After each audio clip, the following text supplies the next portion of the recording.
Hi, Kathy. How are you? I'm good. How are you, Bede? Good.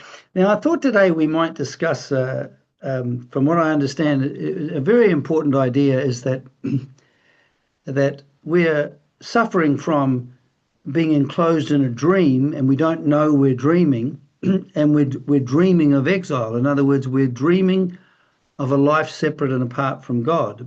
But we're also told the good news is that within us there is actually a memory of God's love, the memory of the truth of what God is and who we are and who our brother is, uh, and and that memory uh, is constantly shining in us. We may not be aware of it or appreciate its presence, but and that is called the Holy Spirit. And so, this idea that there is this loving, guiding, inspiring presence that is constantly reminding us that what we think we are and what we think life is not true. Right. We all have a right mind and a wrong mind. And when we accepted the ego thought system, the Holy Spirit's described as God's answer, even though God doesn't really answer. Holy Spirit's part of the illusion, but doesn't foster more illusions. It's the reflection of the truth in us. And it's to that we turn for help to bring our darkness to its light. Yeah, I notice when, for example, I suddenly find myself suddenly that I might be caught up and antagonistic to someone or something like that, then suddenly what opens up in me is this kind of like a illuminating light that says, Bede, you're being a bit of an idiot now. You're being cruel, or you're not being very kind. So that the very fact that this recognition can come alive in me, and it comes alive in me as a revealing light, showing me what I'm like. It's not a condemnatory light, but it's a revealing light. And so it's interesting how that the presence of the Holy Spirit is not some theory. It's actually something that can come alive in you as a new way of seeing. Because when when I'm angry, for example, I'm caught up in my way of seeing, or when I'm self-righteous, I'm caught up in my way of seeing, or when I'm thinking that I'm pretty special, it's my way of seeing. Or if I think I'm a slack, it's my way of seeing. But that's that is dreaming or darkness in terms of the course. But the fact that there's this factor that can come in and come alive in us is a very interesting thing. Yes, and you know what you just described, kind of those thoughts that can seem to assail us or be on our minds about all the judgments we make about ourselves and the world and everyone else. Those are so purposive because they're designed to keep that memory away, to keep the Holy Spirit away. We need those. So when you experience yourself as being reminded, it's because your mind wanted to be reminded. There's nothing we can really do to prepare for that, but you experience it because that's what you wanted. You wanted to be reminded that you have a choice. Right. So we could say um, that it constant. So once we expose our mind to the teaching of the course, and we start to see ourselves in the light of the course, that when we're actually seeing ourselves in the light of the course, that is the presence of the Holy Spirit, because the course's way of seeing and our way of seeing uh, become one. Yes, and I think in order to reach that, we do have to go through the darkness of what we made. In the course, he describes in such explicit detail ego dynamics, what the ego's all about. It's 100% hatred all of the time. It's 100% murderous all of the time. And we look at that to move beyond it because we can't move beyond it if we don't know it's there, if we're stuck in our face of innocence. So I see it as layers. We can't reach the light unless we're willing to look at the darkness, because if we don't look at the darkness, we have nothing to be illuminated by the light, if So that you makes would sense. say that even seeing the fact that right now I'm lost in myself and I'm in darkness is the presence of the Holy Spirit showing us our actual condition. Yes, that's a layer being peeled away where we are looking at what we made without without, I mean, I call it kind of not seeing value in duality. The problem is if we believe there's value in duality, we're going to keep clinging to the self we made. To be able to see there's nothing worth clinging to there. There's no benefit to me in being this thing I made. And that is a welcoming to the Holy Spirit. To say, I want to bring to you what I made, and it's not what I want anymore. Right, because when I think of self-preservation and self-extension and self-promotion, it seems to be very, very nice and very, in fact, very, very good. Yeah. But the but there's something in me that says that there's something not quite right about that. So that something within me that's reminding me, well, okay, it might seem to be very good, Yeah. self-preservation, and it might and a sense of life and being apart from God. It might seem to be good to preserve myself as a self. However, Yeah. what the Holy Spirit's message is that this, and it's a continual message and a reminder that right now you're caught in something that's actually quite destructive. It's not good because the only real good is the good that is God. But Yeah. but we think that self-preservation and our egoism is good. So what Right. has to happen, unless I actually really see it as useless and stupid, if I Hmm. really saw it was useless, stupid, and Insane. self-destruction, I Yeah. wouldn't have to work at becoming detached. I'd be Yeah. released from it. And Right. If you could see it clearly. yeah, Like the so Bible says the Holy Spirit has to teach us, we're miserable. right. So in this way, then we could say that the Holy Spirit, when the Holy Spirit's mind becomes alive as my mind, it's only then that I'm actually seeing what really is. And that seeing what really is has an action where if I really see my selfish, egocentric life as a danger, I won't have to go, I'm trying to let go.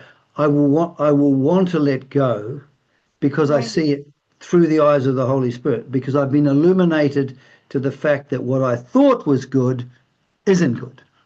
Would Yes, that be yeah, right? I think that's exactly true. And I think that um, we have to be able to see it in order to choose against it.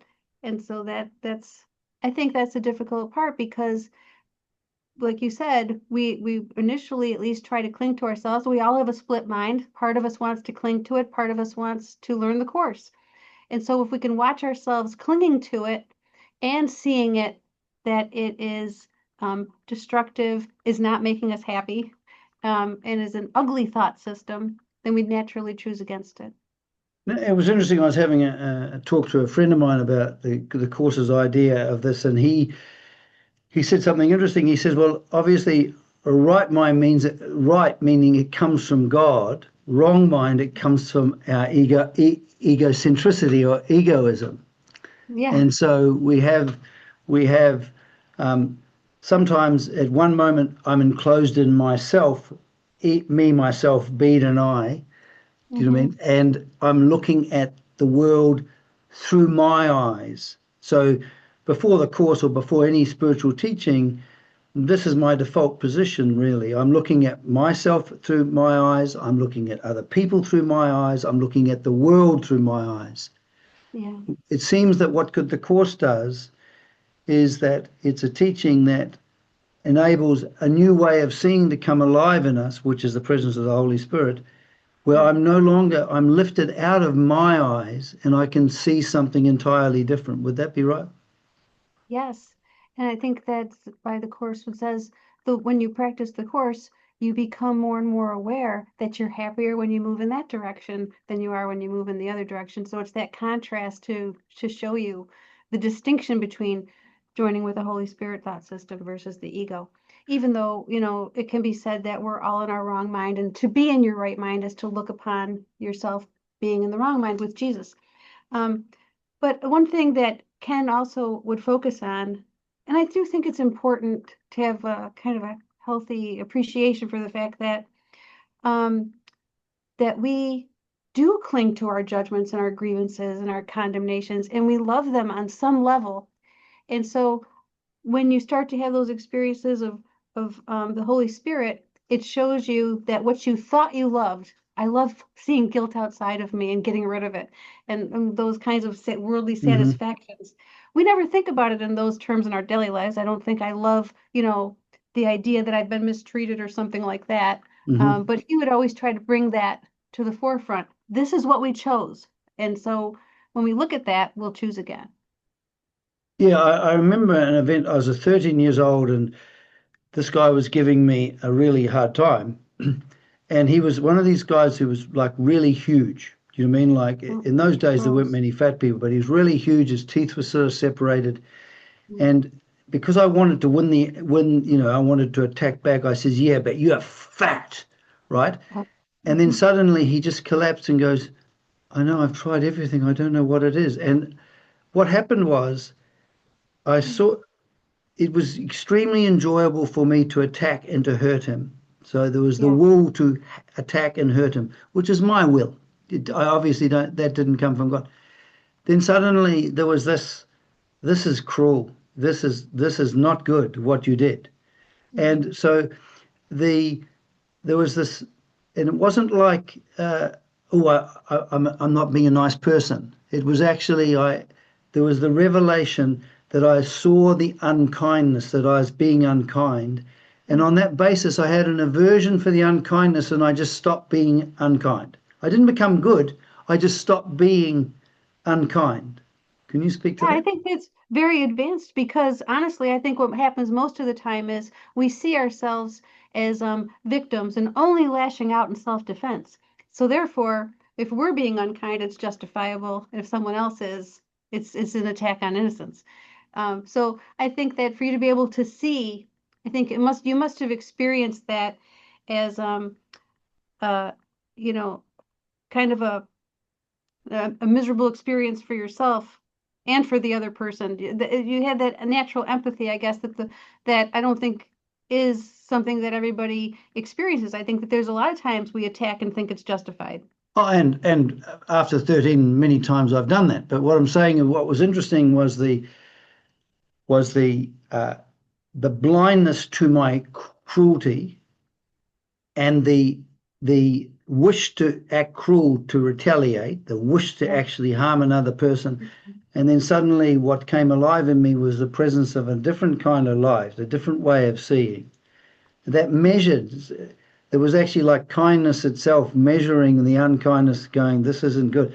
And I could really see that it wasn't good. And I stopped. It's not that I became kind, I rejected the unkindness.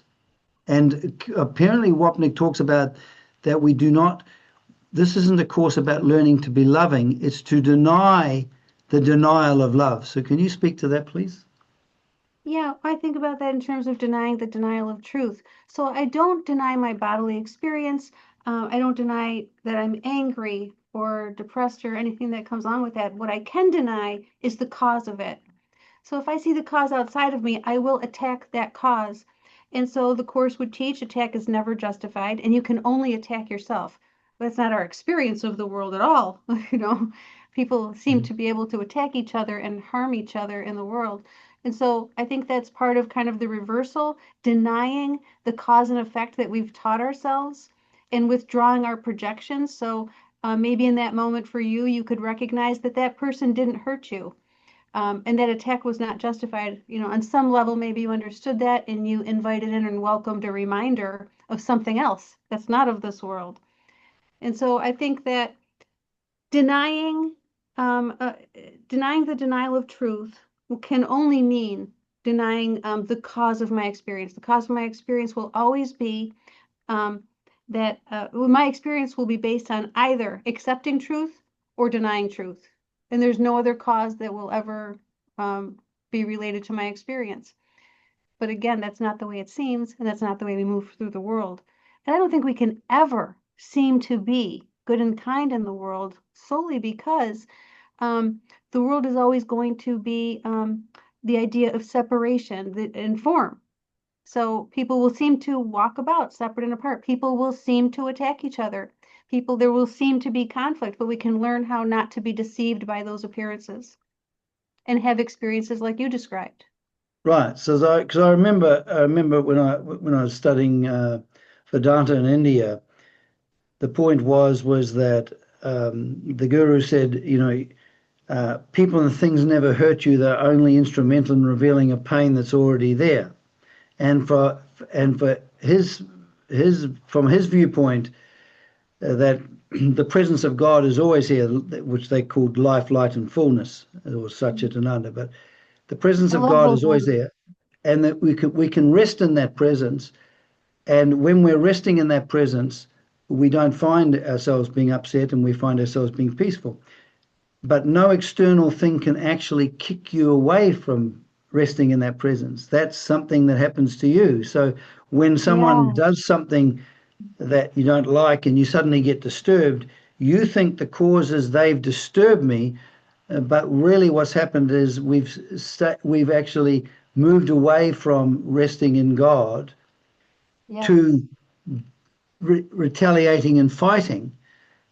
yeah, And what the real problem is that we have fallen away, but we think the other person is making us unhappy. right. They gave birth to my anger, you know. Yeah, yeah, yeah, yeah. They gave And birth to my unhappiness. yeah, and Ken would say after class, um, look, you could sit here feeling peaceful, and say, oh, I got the course. I totally understand it. I feel peaceful now, and I'm ready to incorporate it and practice it. And then as soon as you get in your car and drive away, you're furious about something. Just he'd always say, watch how fast it happens. You can go from this moment to, just rage, being enraged. And the reason that happens is because, at least it was described as when you get too close to the light, you get afraid and you don't want to disappear into nothingness. And you don't understand who you are without your anger, depression, and misery. Who am I without my judgments and grievances? So I rush back to them, even though they're not making me happy. But you would say that the practice of the course is actually seeing this, because when I'm Yes, actually seeing what I'm really like, it's like within the dream, I'm the will to be an ego, to be a being separate and apart from God. So yeah. so that's what I'm like. Now, I need to be able to, in order to be able to move away from that, I first of all have to recognize that I'm being that. Yes, yes, I think that's so important. And also, I kind of think that fits in with the idea we can't win here. We can't win at the level of the world, at the level of form. So if I say, I'm not going to do that because it doesn't seem to be, something that the Holy Spirit would be in line with, like there's nothing that we could do here that would be preferable to another path because it's an illusion. It's an illusion of cause, and it's not, I mean, it is an effect and not a cause. So I think that we can't lose at the level of form, but we also can't win at the level of form. So there's nothing to try to do here. All we can do is look at it. Look at it with Jesus, look at it with the Holy Spirit without judgment. And you say when you look at it, you're talking about look at your dependence or aversion on the world. You're talking about Yeah. you're not talking the world of appearances per se. From what I understand, what Wapnick says is that we got that the world isn't good and it isn't bad. It's nothing. Yeah. But while I think that it's important for me because it gives me happiness, or it's important for me because it takes the happiness away, when I'm seeing the world like that, the world is real for me, Yes, and and I then think sometimes it reflects that. and then I'm a victim of that world. Yes, and the practice will reflect that. So in the beginning, when we talked about forgiveness and we learned the course teaches forgiveness, we're going to most likely apply it as forgiveness to destroy. First, I'm going to condemn that person over there, and then I'm going to forgive them. And I think what helps us move up the ladder, like the Song of Prayer talks about the ladder of prayer, the ladder of forgiveness, forgiveness to destroy is at the bottom of the ladder. What propels us to move up and withdraw our projections and see that forgiveness is not about condemnation, does not involve condemnation at all, is that it doesn't work. We Right, don't, because we don't, there's nothing good no. comes of it. When I look at my life, I see that I hold things against myself. I hold things against other people. I hold things against the past. I hold things against the future of getting old age, sickness, and death. In other words, I'm full of grievances. I'm holding on to things. Yes. And the idea that the only way to be released from these grievances is to see that the world has never actually ever given me anything or taken it away, that I am caught in a dream of being separate and I want to be separate. But when Yeah. I actually see through the dream to the truth, that the truth of the Holy Spirit, which says the separation from God has never actually happened. It's not a reality. It's a dream. And so if we see through the dream, that releases us from the holding on to our grievances. Yes, I think that's the essential piece. Otherwise, we'll just keep spinning our wheels and constantly being at odds with ourselves and the world, and trying to forgive uh, what we've condemned. And there's nothing to condemn. Like, I think about it as almost like a false correlation. There does seem to be cause and effect here. If somebody Hmm. punches me, I seem to be injured, but it's Hmm. smoke and mirrors. And so I think that with Jesus, we can see through that smoke and mirrors. Like a little child might say, I actually heard this story. My friend, uh, I don't know if it was his niece, but he was speaking to a child and he had grown a beard. And she said, "What's all this?" And he said, "Oh yeah, I grew a beard." And she said, "It must have happened that time we went to Burger King." And I think those false correlations that kids make are what grown-ups make too in a dream world of illusion. I think there's a correlation between what somebody did and how I feel.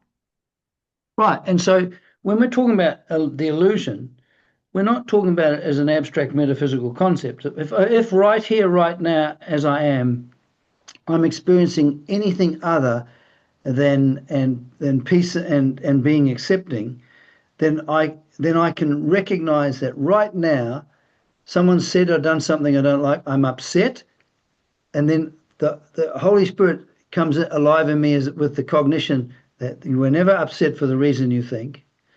So Mhm. you're actually seeing the fact that you're dreaming, and then at the end of the process, right here, right now, as I am, this dream you can wake up from. So the teaching proves itself by the fact that it dreams that you're dreaming a dream and the contents of which wasn't true. So when you think the content is, I've been hurt by this person and they've caused me upset, and I'm a victim of them. So I'm experiencing myself as a victim and I'm experiencing them as a persecutor. When I actually arrive at, through the process of forgiveness, right here, right now, as I am, it all goes poof, because I'm no longer experiencing myself as victimized. I'm no longer experiencing the other person as the persecutor. I have a restored, clear mind and a non-disturbed heart. That's the fruit of forgiveness, so that I practically am seeing the fact that I was dreaming, the dream wasn't true. I see through the dream, and the dream is no longer there. There's only what the senses are showing me. That's what's important, isn't it? Because otherwise it can get all very theoretical. Yes, I think that it's very practical. I think the course is a very practical book, and he gives very specific instructions. And I don't mean just the workbook. He gives very specific instructions what to do when you get upset, and incorporating those reminders into your life so that you can stop a moment and look at what's happening. And I think that it, uh, in the course, at one point he says, "Hear then your story and the dream you made." And ask yourself if it be true that you do believe it's not a dream. And it is, when we read the course, like he's talking about us. He's literally describing what it is to be a body in the world. And when we can have a reminder um, about, you know, any version of choosing again or welcoming something other than what we have chosen, in a little willingness to look at something differently, I think that we do have an experience will come. Experience has to come. Actually, he says that in the course. We are universal. Everyone has to have an experience in order to feel certainty about their path. Right, yeah, I noticed that myself, that being able to just simply rest in God is an important thing, and I can appreciate that as a fact. And when I am resting in God, I'm being peaceful and I'm being loving. I don't expect that to be a stable state because it's not, because the next moment I fall away. But now I've got a measure. I know what it means to be at home in God. And then because of that, I can actually then see anything that's not that is dreaming. And then I can, the whole point is to wake up from this dream that's happening right now, because the dream of separation, I have to confront it as it exists in my present situation, don't I? Otherwise, I'm just getting theoretical. Yeah, I think that's true. And sometimes, it can just be a line like when I'm really feeling angry and just sort of like luxuriating in my specialness, and I don't Hmm. really want to go of the way I see things. I will, Hmm. just asking for a different level of help. I can just think something like, I will forgive and this will disappear. And it can feel like a warm blanket or a beautiful song, that is just, those a little reminder that maybe um, can pull me out a little of being kind of stuck in the mud and with the chains on my legs. Right. So basically, when the course's way of looking at things becomes my way of looking, I'm lifted out of myself. Yes.